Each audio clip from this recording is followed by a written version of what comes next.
All right, so I thought I'd hop on here and just kind of talk about the documentary because I ended up watching it. After reading the reviews or watching some reviews, I got the impression that a lot of people hadn't actually watched it. It just was the documentary. They had only seen the trailer, and for me, I'm like, yeah, give me the whole thing. I watched so many movies where the trailer was good, and then the movie was shit. I'm like, yeah, the opposite is true too. So here we go. So the event was held in Rome, New York, and they were saying how, oh yeah, this venue's gonna be the best and the safest, which of course was a foreshadowing for the fuck shit that was gonna come. But people admitted that Woodstock 69 was romanticized um, as an event about peace and love, but there were also riots. There was also violence. People also died. They even mentioned the group of dudes called the Up Against the Wall motherfuckers who burnt down a dozen frozen food stands, a dozen food stands because they felt that the food was too expensive, which was another precursor for something that was going to happen later at Woodstock 99. Um, but yeah, and one of the reasons that people have this idealized version of Woodstock 69 was because of the documentary that was done on it. And then Mo becomes let me just let you know. So they spent like 2-3 minutes talking about, yeah, y'all romanticize the thing and blah blah blah, probably even more than 4 minutes.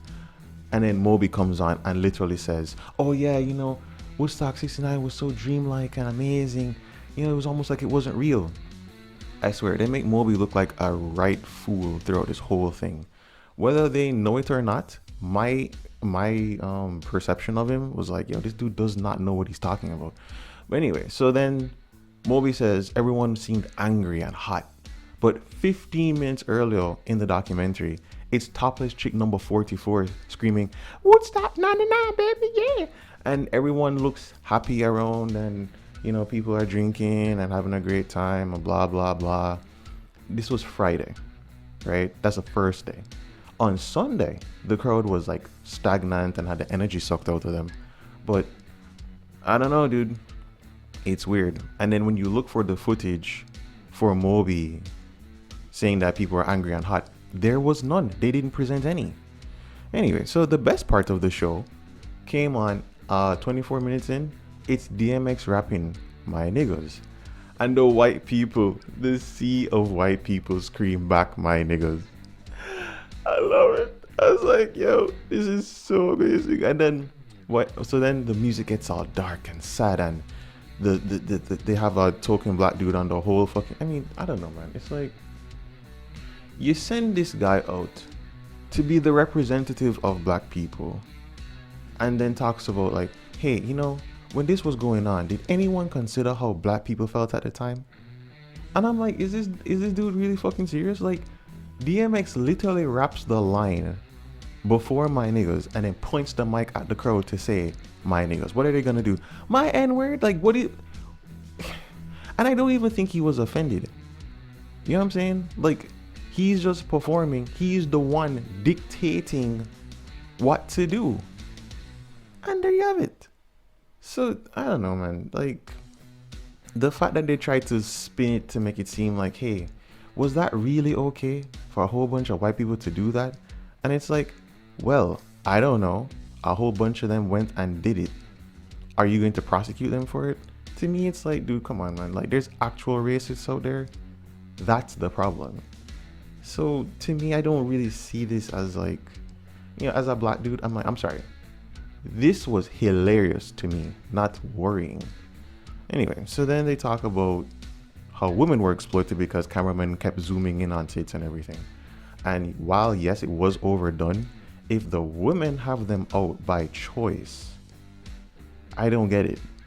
So you're going to criticize the women for having them out? Now, if some douchebag tries to whip out a woman's breasts or pull off her underwear, obviously that's not okay. You have to condemn that. But if she wants it out, that's her prerogative.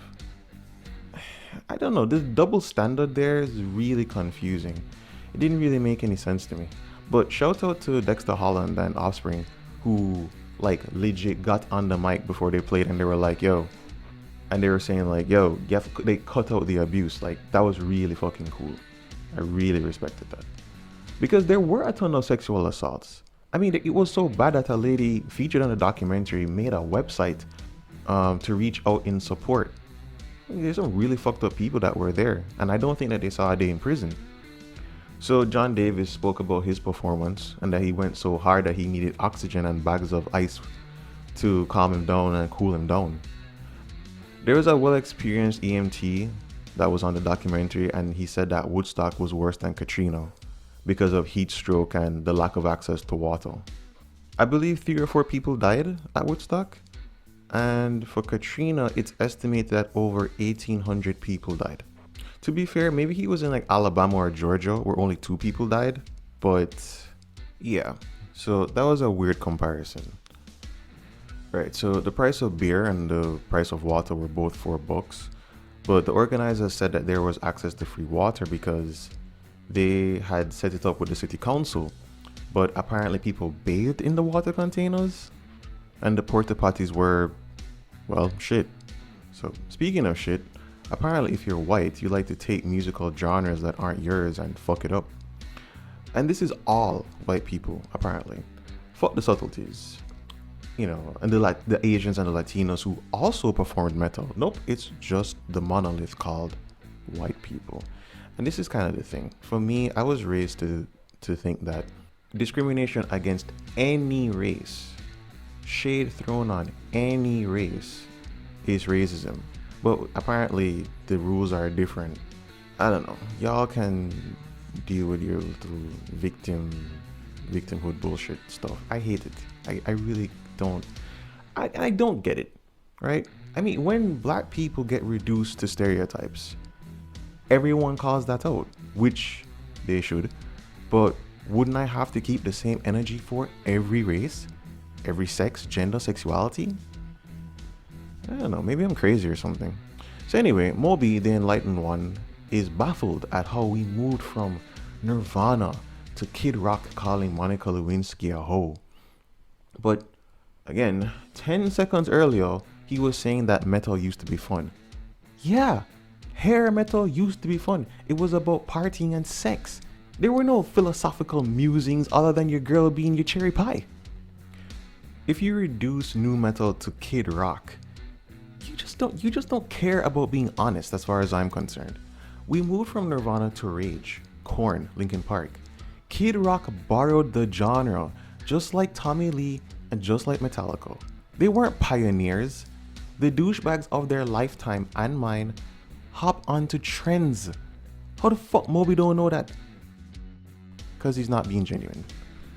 Then they throw in Columbine. You see what I'm saying? Like, they just throw all these cultural touchstones in to explain shit.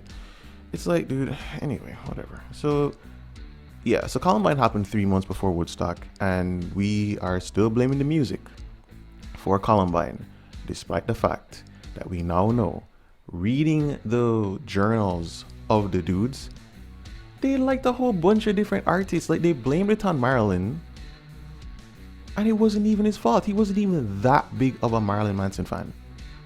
You know what I'm saying? Like, you can blame Marilyn Manson for a lot of alleged shit that he has done, but not this. Anyway, so the time then comes to blame Fred. And they choose their footage very well, because anyone who's actually watched the footage of their set at Woodstock 99 knows that he had to find the balance between being entertaining and keeping the organizers happy, which is a virtually impossible task when you have a song called Break Stuff and you're a nu metal shaman encouraging people to release their negativity. Not to then go and use it and hurt people, but to, you know, let people be free of the negativity itself. So fortunately, cooler heads prevail in the doc, which I'm extremely happy with, because they realized that, like, yo, if you just blame the bands and Limp Bizkit, it's too easy of a scapegoat because the deeper sociological questions remain unanswered.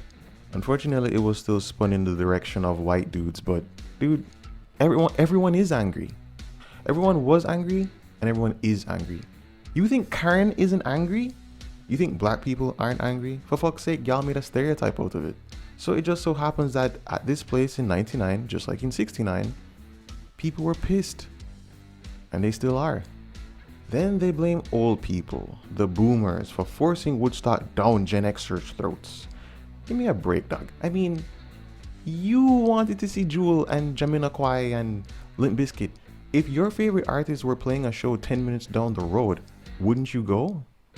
So, I agree that the management of the event was fucked, but was that the motive?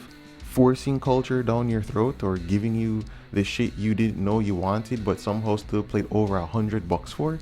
I don't know, dude. One thing's for damn sure. Boomers, Gen Xers, millennials, we still can't take accountability for our own actions. So if there are any Zoomers watching, take notes. This is not how you want to be. And the final thing to blame was capitalism. The kids found a trailer with water and food and they were like, so where the fuck was this shit all weekend? A great question. Anyway, crowd consciousness took over and otherwise unhinged people tapped into their primitive states. That's happened to me before. That's why I can agree that people in general are fucked up, but I don't think it's fair to just reduce specific crimes to an entire race or sex or whatever, because again, it wasn't everyone who was taking place in the fires. And then when the cops came, they just obeyed. I don't know. It's weird. It's really, really strange. I mean, I don't know if crowd consciousness was still in effect. I suppose it was, but I guess everybody hates cops. Okay. Seriously, everyone hates being in trouble. So, yeah. But the organizers themselves, they blamed MTV because they got hammered in the press. I mean, but you should have. You should have been hammered in the press. The event was a shit show. I mean, it's not that there weren't some good things, but there are a lot of bad things. There's a lot of fucking bullshit. And then one of the organizers still blamed the bands, specifically Limp Bizkit. So, I don't know, man. They fucked up, still blamed MTV. Give me a fucking break. So if there's a central thesis, it's this. Stop blaming shit on ideologies and identities. It's lazy, but there are certain bad actors that make life a living hell for everyone. Oh, and it's not Fred's fault. I love how they literally just show Bizkit playing break stuff as if shit wasn't popping off before and after that was played. Editing really is a bitch. But anyway, that's Woodstock 1990 documentary. I guess you can watch it if you want. But yeah. Thanks for watching this.